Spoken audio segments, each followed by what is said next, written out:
Bismillahirrahmanirrahim. Assalamualaikum warahmatullahi wabarakatuh. Bismillah, alhamdulillah, wassalatu wassalamu ala rasulillah Sayyidina Muhammad ibn Abdillahi wa ala alihi wa ashabihi wa man tabi'ahu wa walah, amma ba'd.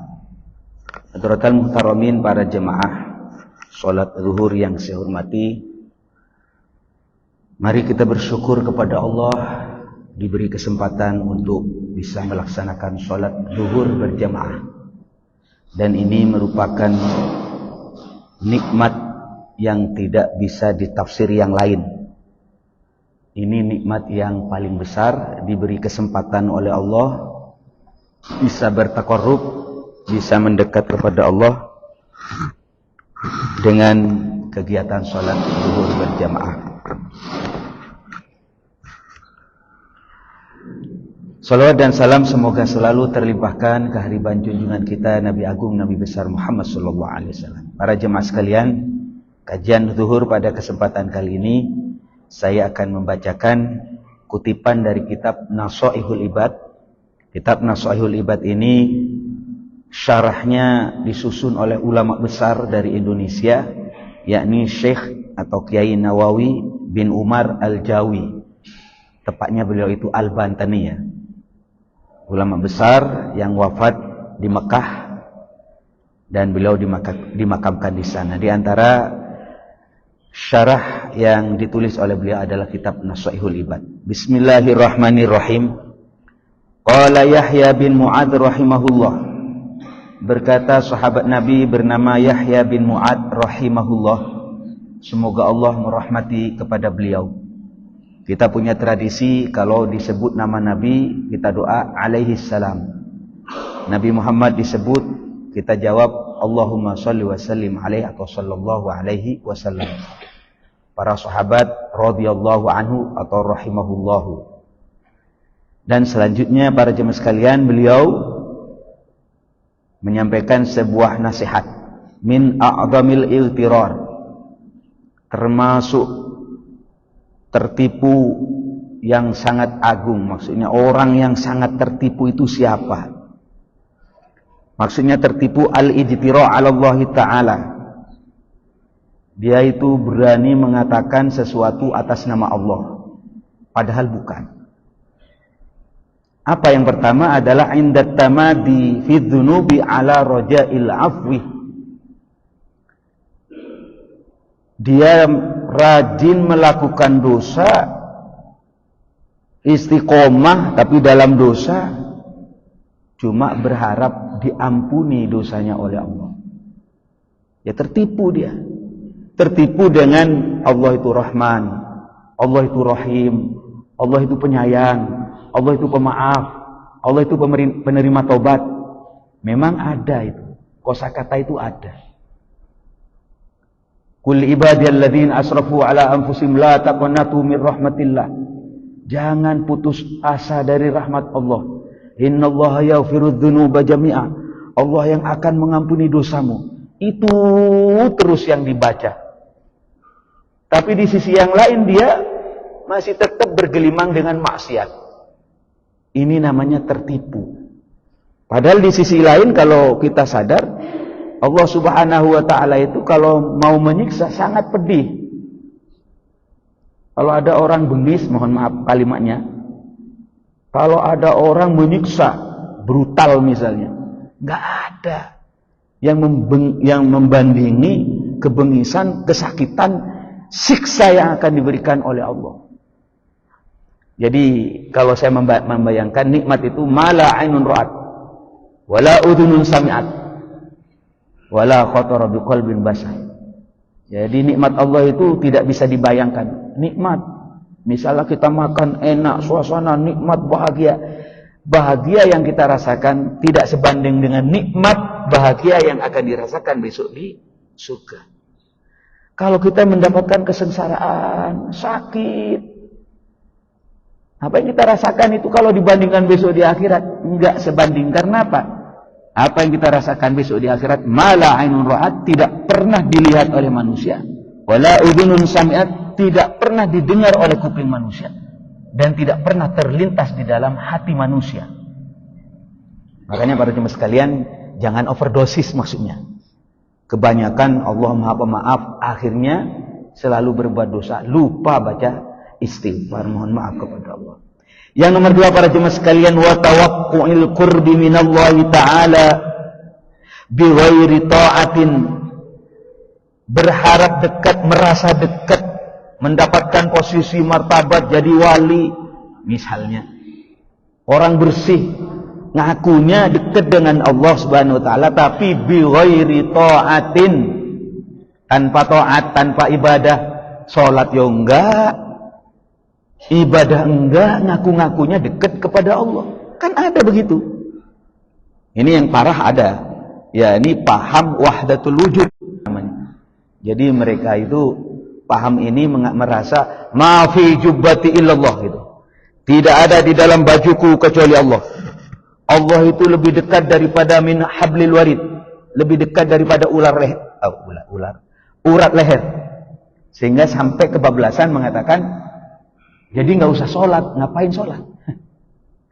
Karena apa? Karena merasa dirinya dekat dengan Allah, tapi nggak pernah sholat. Kalau disuruh sholat, iling. Kenapa kok iling? Ya kan dalam Al-Quran dikatakan begini, aqimis sholat lidzikri, kerjakan sholat untuk ingat kepadaku. Ya kebablasan. Rasulullah SAW bagaimana sholatnya? Bagaimana ibadahnya?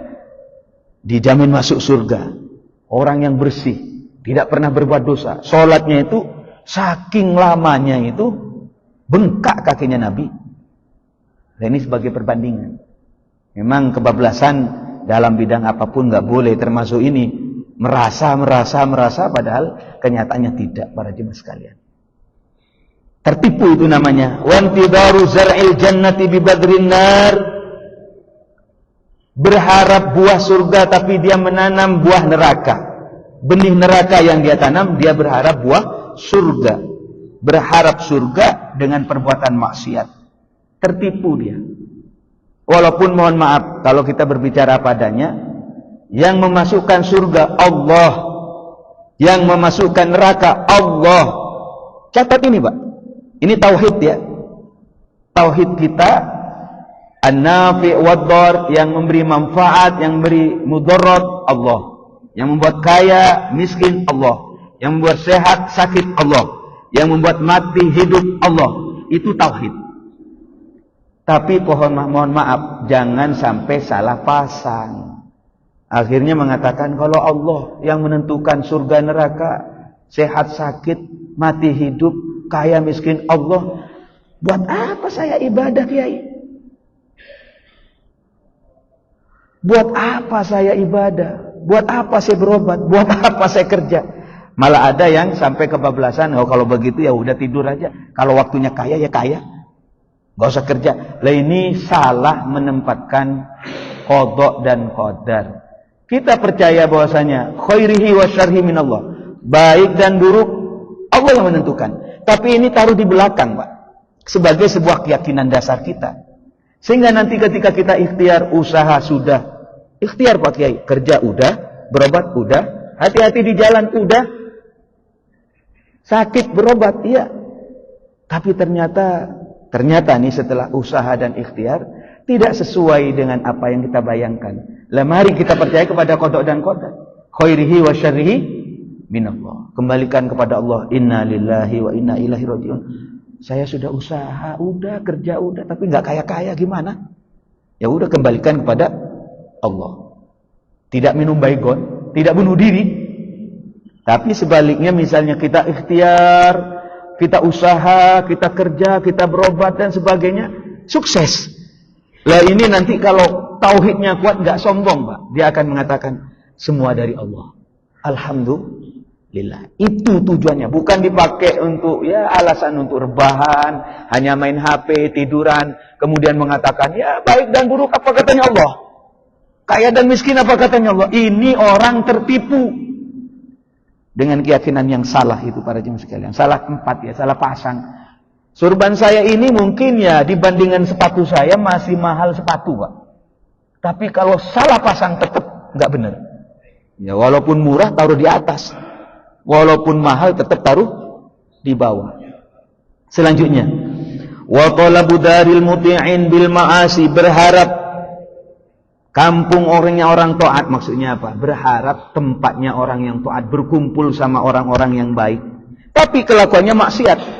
Ay talabu dukhulil jannah, berharap masuk surga min ghairi tariqiha, dengan tanpa melalui jalannya, bal bi mukhalafati amrillah taala, bahkan melawan apa yang diatur oleh Allah Subhanahu wa taala.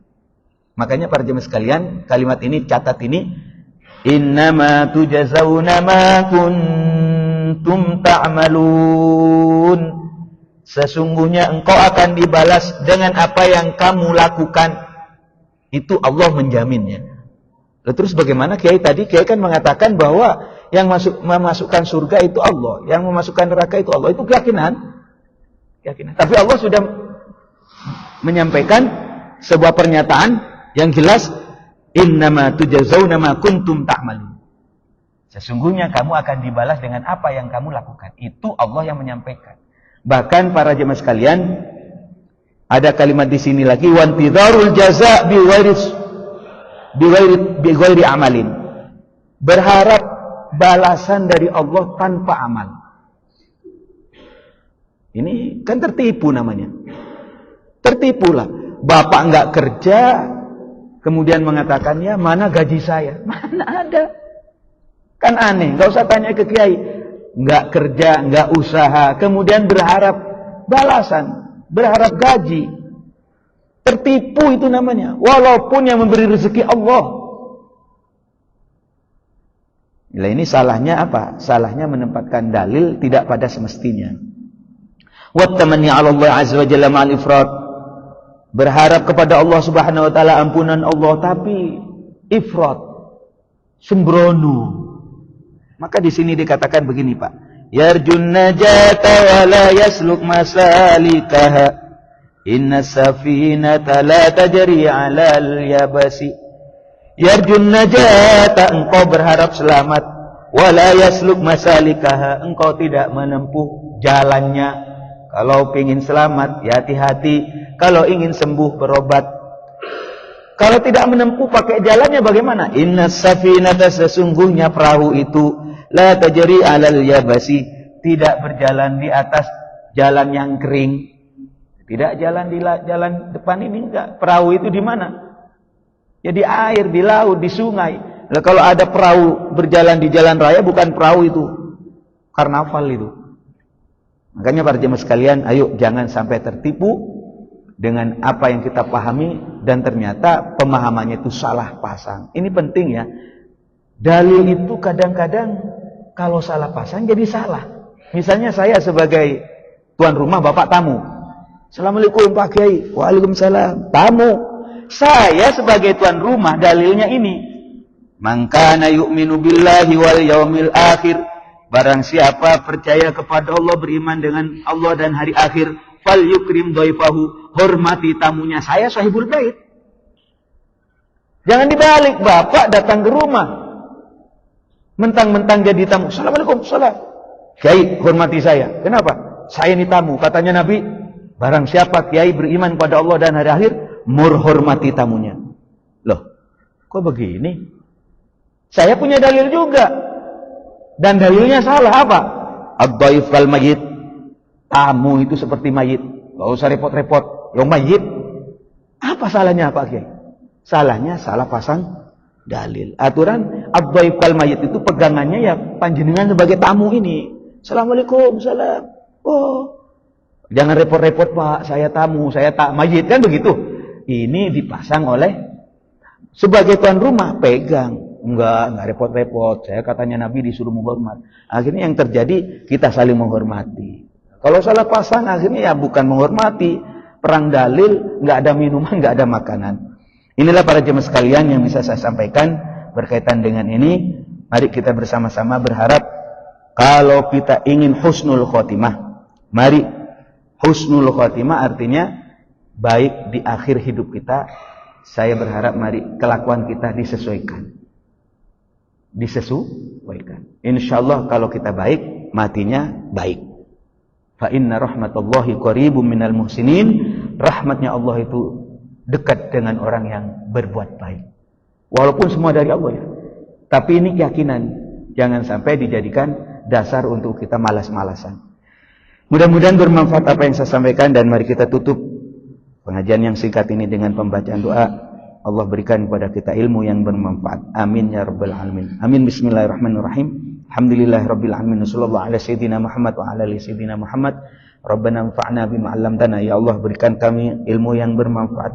Rabbi 'allimna alladhi yanfa'una. Rabbi faqihna wa faqih lana wa qarabatin lana fi dinina. Allahumma ja'alna, ya Allah, jadikan kami wa auladana, dan putra-putri kami, wa ahlana, dan keluarga kami, Allah, min ahlil ilmi wa ahlil khair, orang yang ahli ilmu dan orang yang senang berbuat kebaikan. Wala taj'alna wa iyyahu min ahli syarri wad dhair ya arhamar rahimin. Rabbana atina fid dunya hasanah wa fil akhirati hasanah wa qina adzabannar. Alhamdulillahirabbil alamin. Mohon maaf apabila ada yang kurang berkenan. Assalamualaikum warahmatullahi wabarakatuh.